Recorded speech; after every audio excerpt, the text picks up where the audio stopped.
By DJ Kamlesh ननोर बाजार अलपुरा। नैलै छैली छाउरू पडर गरह करै छै। नैलै छैली छाउरू पडर गरह करै छै। हजमा कजरा बाली मौसी लागे झगड़ा करै छै। हजमा कजरा बाली मामी लागे झगड़ा करै छै।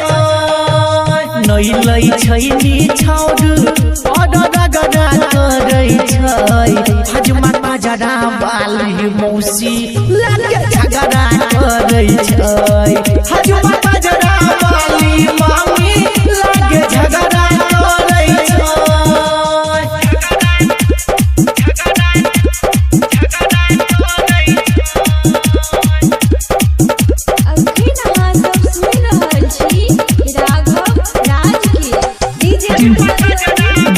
DJ कमलेश अलपुरा।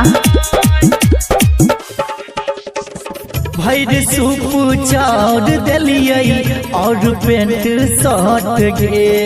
तैयो नहीं दुलरुआ बौआ के काटे छै ई लट गे।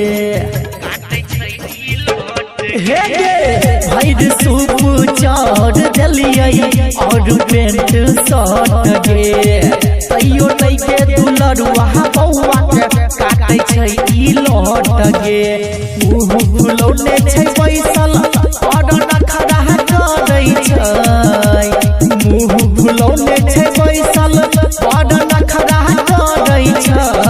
हजमा कजरा बाली मौसी लागे झगड़ा करै छै। हजमा कजरा बाली मामी लागे झगड़ा करै छै।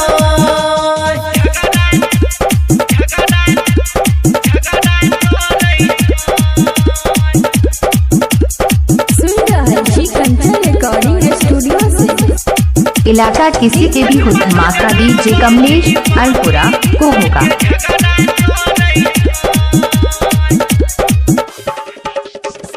हजमिनियोला साड़ी दिलियै ऊपर से 500।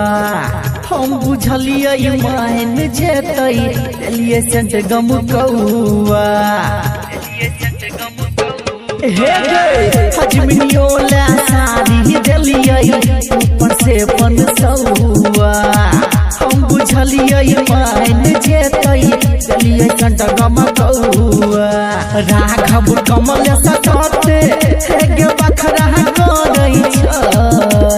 राइटर राधे राघव कते बखरा करै छै। हजमा कजरा बाली मौसी लागे झगड़ा करै छै। हजमा कजरा बाली मामी लागे झगड़ा करै छै। नैलै छैली छाउरू पडर गरह करै छै। नैलै छैली छाउरू पडर गरह करै छै।